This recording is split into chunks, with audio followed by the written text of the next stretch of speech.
Welcome to a new edition of the Famous Interviews with Joe Dimino series. On this episode, we talk with songwriter, entrepreneur, photographer, and author Dave Combs about a great life in music and business. He grew up in a family that enjoyed making music. Both of his parents and grandmother played the piano. At his core, he has over 40 years of experience in music as an entrepreneur, building a successful business with virtually no advertising and creating a worldwide following.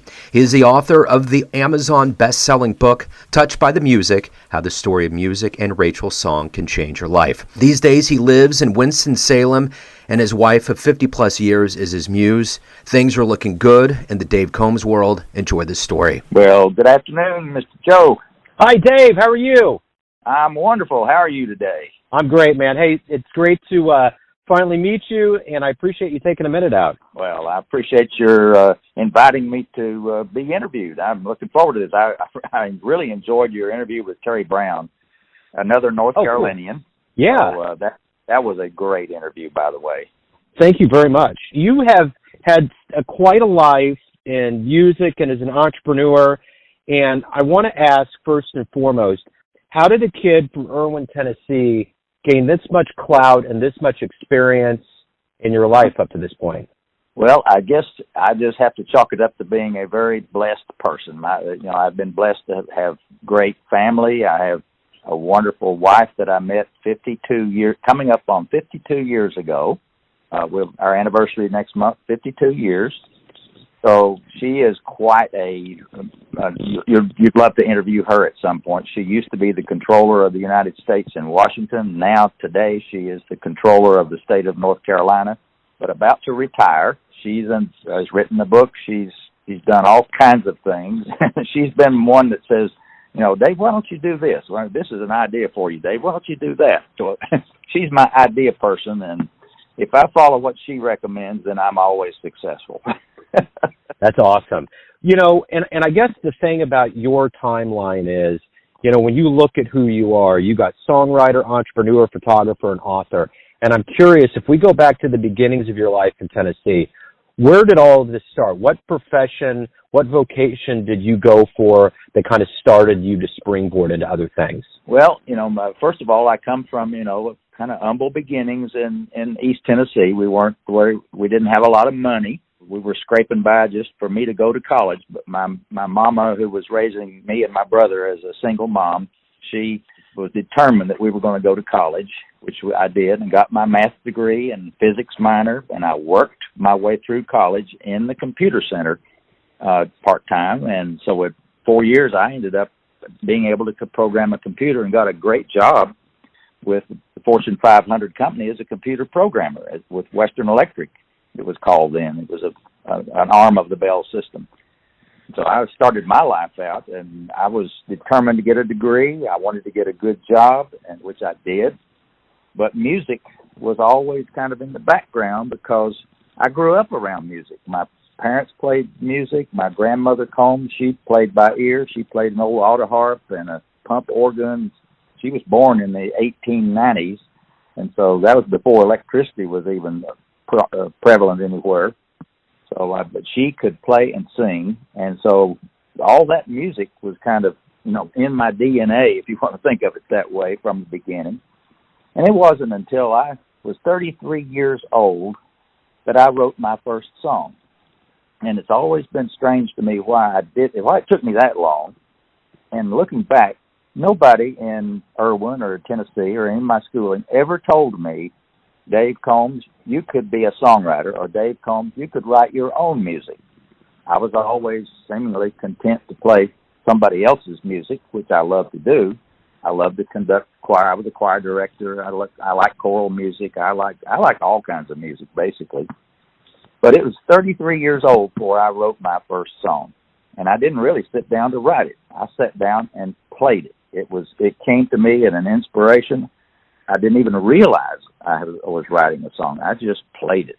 And I'm sure you've probably talked to many musicians that would probably describe their creative process that way. They don't sit down to necessarily write a song.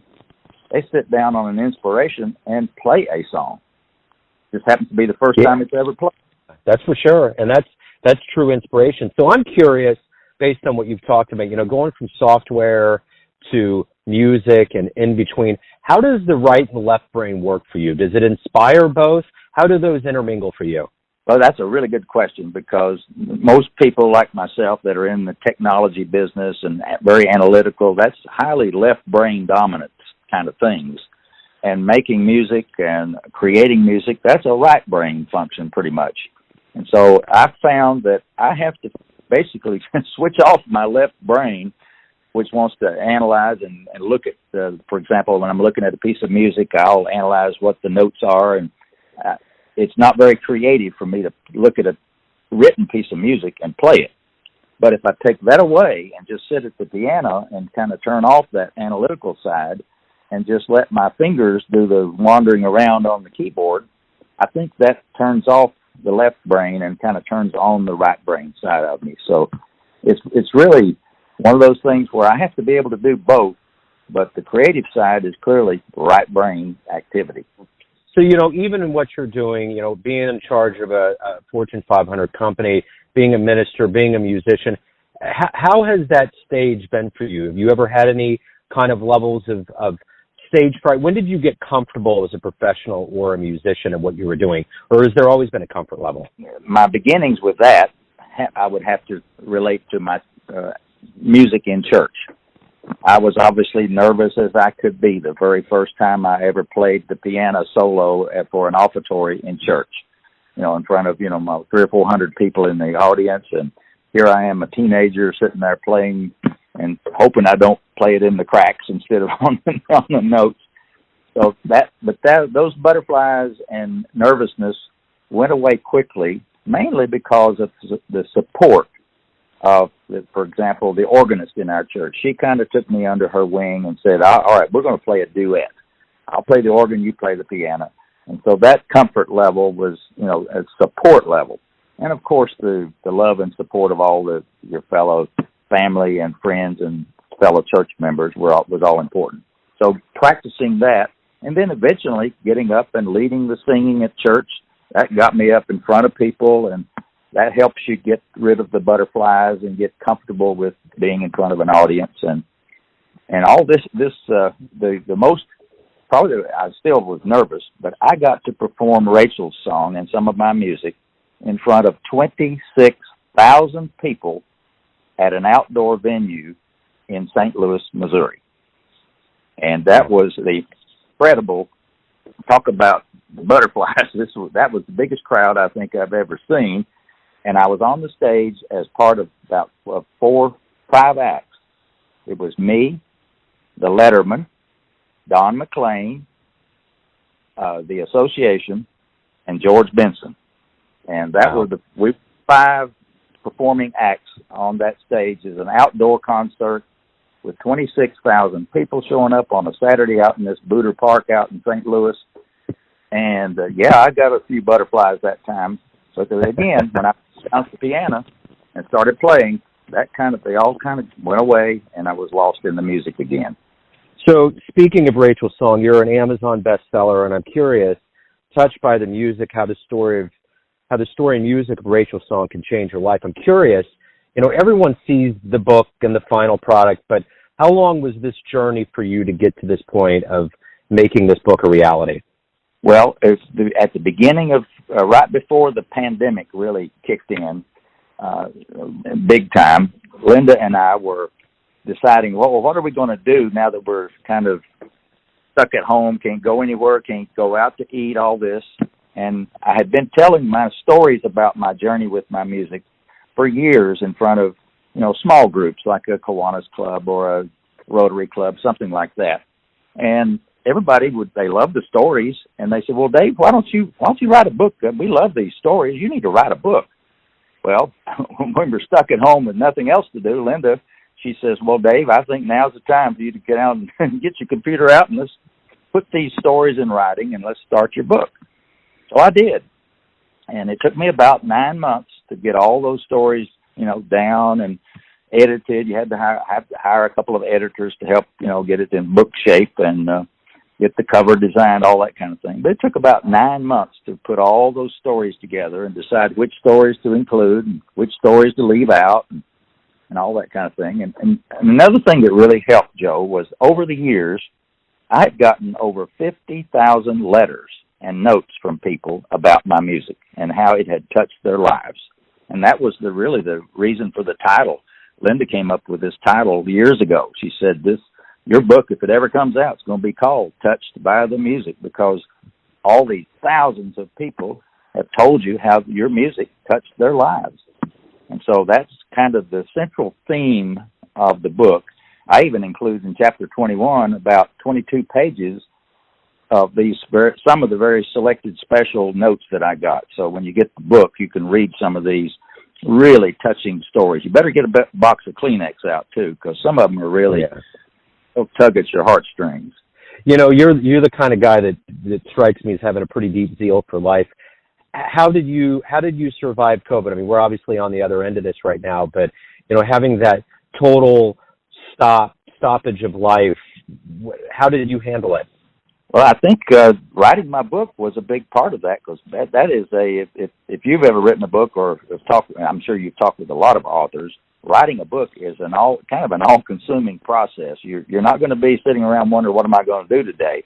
You're going to be writing or editing, or there's something always to do around getting that book ready to go to press. And so that was a big part of last year.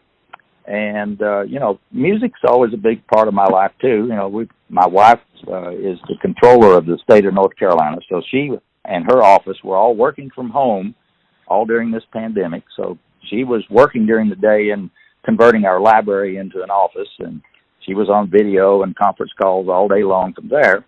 But I was, you know, able to play the piano and make music and, you know, basically make myself not bored to death, but just entertaining myself with music and thinking about writing my book. So we got through it really by she was very busy with her job. That wasn't an issue. So I was busy with my music and my book. So I made good use of that downtime, if you want to call it that, during the pandemic.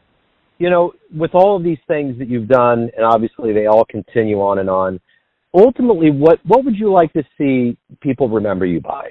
Like, at the end of the day, when your name comes into their brain, what would you like to be remembered for? What are you the proudest of? I think the thing I'm most proudest of is the pretty large catalog of music that I've created. I've written over 120 songs, got recorded over 170, because a lot of them are in public domain or hymns and those kind of songs. But of my catalog of music, I really look at it as something that I hope will be evergreen. It'll be played, you know, long after I'm gone. Hopefully 100, 200 years from now, somebody will still be listening to Rachel's song and some of my other music and receiving the same kind of stress relief and peace and harmony in their life, just the calming effect of my music on people.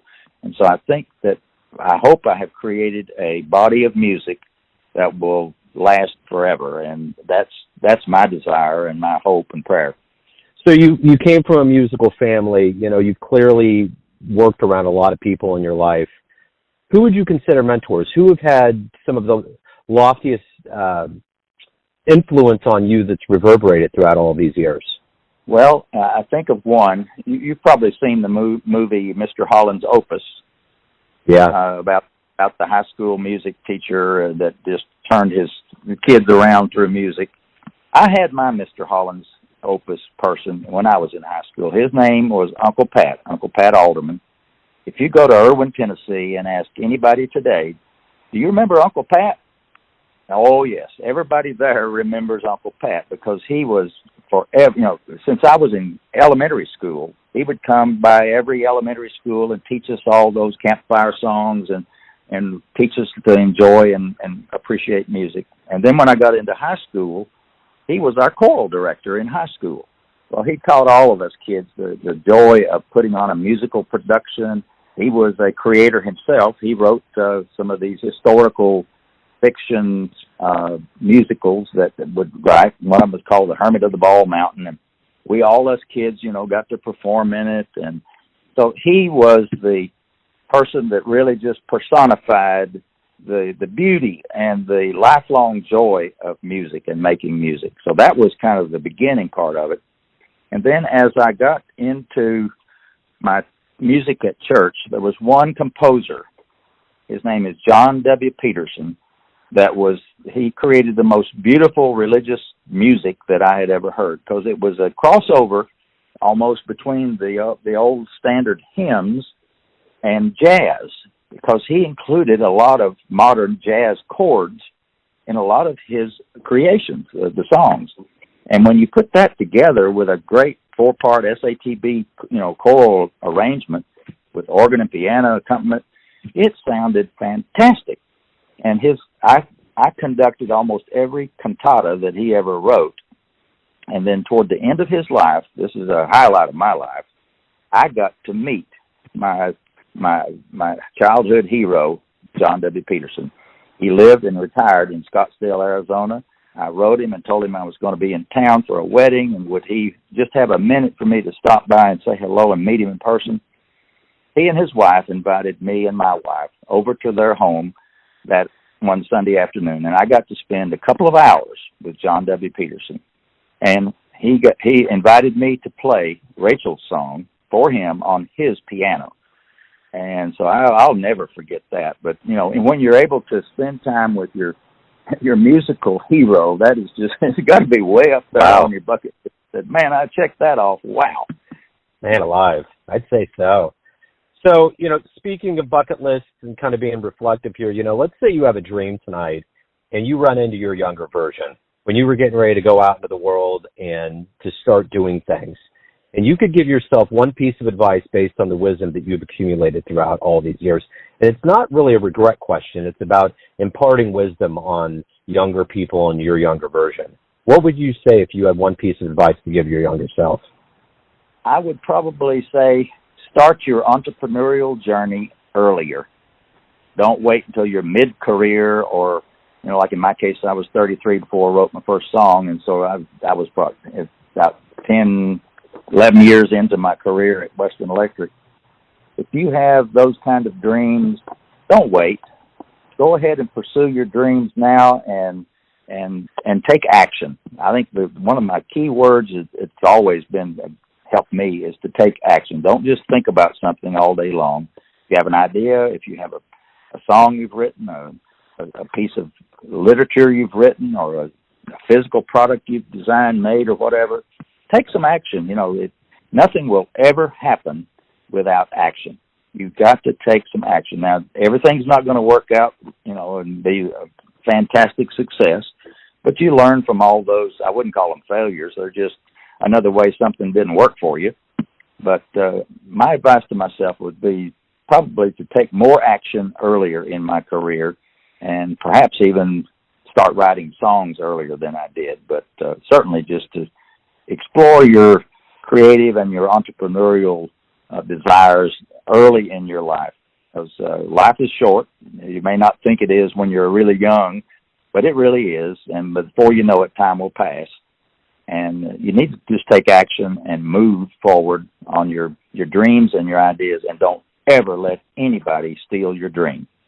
So as a music lover, if we get off the phone, a jazz DeLorean pulls up, or a music DeLorean, I should say, pulls up, and you can go anywhere in the history of time and see any musician live, where are you going? What digits are you punching in? Oh, my goodness. There are so many wonderful classical musicians. To sit and listen to a personal performance by Bach or Beethoven, one of those great composers. Wouldn't that have been just a thrill? Because they didn't have recording machines back then. They had to write it down on a piece of paper and hope that somebody else could play it similarly. But wouldn't that be a treat to just sit and listen to some of the great classical composers and performers? Sit down and just absorb that music when you're sitting 10 feet away from them. That would just be a dream come true. What's on your radar? Let's say we talk here in 5 years. What are you working on? What are you hoping transpires? What kind of motivates you every day to create and do what you do? Well, as you know, the music is available now anywhere in the world instantaneously via the internet. And my music, I get reports every month from Spotify and, iHeartRadio, Pandora, all those venues that stream my music, which is streamed, millions of times now. But even though perhaps millions of people have heard my music, there are literally billions of people who have not. And so I'm going to keep working on trying to spread the word about my music so that people will hopefully, if not stumble upon it, they will at least explore it and expose themselves to it. And my goal would, 5-10 years from now, would be that millions more people will have discovered and heard and been blessed by my music. And so that's what I'm really working hard at through interviews like this and through podcasts and trying to just talk about it and have a great conversation with folks like you. So at the end of the day, everyone has a perception of who you are, your family, your friends, your fans, but ultimately you live your life. You have a perception of who you are. Who do you think you are? Oh, I think I'm just a country boy from Tennessee that loves music and was fortunate to meet a wonderful spouse 52 years ago and have a wonderful long life with that person and make some wonderful friends along the way. The friends that you meet over the years are just priceless. And,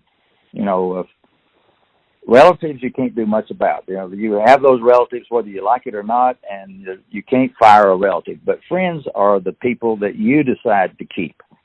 And I'm just so fortunate to have a large number of true friends that are keepers for life. And that's how I feel that I'm so blessed right now.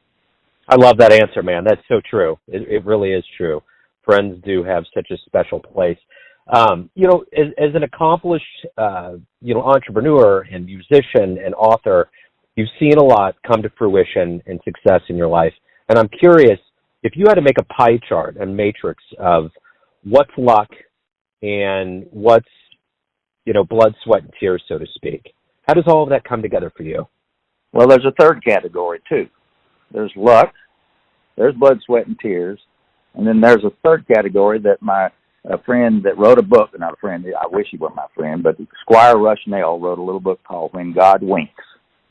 And it's about those things that happen in your life that they're not luck, because when you look back at them, it could never have been coincidence that something happened. It's when you meet that special person or that special coincidence or colliding of two events that meet at a certain destination that if that hadn't happened, it wouldn't have led to something else. All those connecting the dots. That third category I'm talking about are what Squire Rushnell calls God winks. Sometimes my wife and I will call them God appointments. It's basically when we look at each other and said, wow, that wasn't anything we did. That must have been the good Lord to put that together. It just happened that way. So I think there are those three aspects of your life. And I think mine, very tiny sliver, I would call luck. And there's a large part of it is sweat and tears, what I call shoe leather marketing, or just hard work, persistence. You've got to have your dream. You're starting out, and you just keep at it and you keep hard. There is no such thing as an 8-to-5 kind of entrepreneur job. Entrepreneur jobs are 24/7.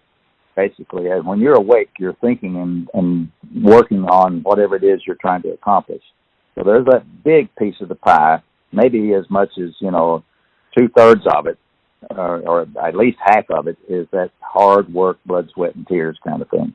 But I think there's at least a third of that piece that has to be the God winks or the God appointments or the things that happen that are meant to be.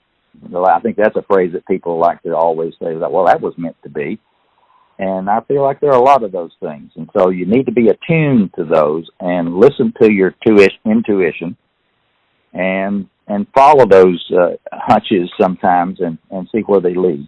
That's how I would break it down. There's a little bit of luck, a lot of hard work, and then a lot of God winks. I like that. So let's get to the good business here, Dave. Where can people pick up the book, your music, any live shows you have, anything related to your world? Where does someone go? Well, it's very simple. Just remember my last name, Combs, COMBS, and my website is combsmusic.com. And it's a very simple page. When you get there on my home page, you'll see on the left a picture of the cover of my book, Touched by the Music. And right below it will be a link that says, purchase from Amazon. You click on that, it'll take you right to the Amazon page for my book. And that's where you can first of all listen to me read part of it. You can read part of it in a what I call look ahead, look inside feature. But you can purchase either a paperback or a Kindle ebook, or you can, if you're an Audible member, you can listen to me read the book to you as an audio book, and it takes me about 8 hours to read it to you. But if you want to hear my East Tennessee accent for 8 hours, you just get the Audible book and you'll listen to it. And then on the right side of my page is a picture of the cover of my CD of Rachel's song. And underneath it's a link that says purchase from Amazon. It'll take you right to the music page on Amazon, where you can buy a physical CD if you still have a CD player. You can download the MP3 file of an album or individual songs. Or if you're an Amazon Music subscriber, you can stream my music and straight from there. And I would encourage people, when you do go to my homepage, right in the middle is a link that just simply says, play Rachel's song. And I fixed it to where when you click on that, it will play the MP3 file of the original recording of Rachel's song. It has not been remastered, remixed, anything. It's the demo recording that was made on August the 22nd, 1986, on a Friday evening and starting at about 6 o'clock. I'll never forget that recording session. You're there in the studio with me when you hear that recording. Dave, man, it was great to get to know you. Thank you for opening up. Thank you for doing what you do in the world, and I'm looking forward to getting this out to the people. Man, thanks for having the program. It's been a pleasure, and I wish you the best.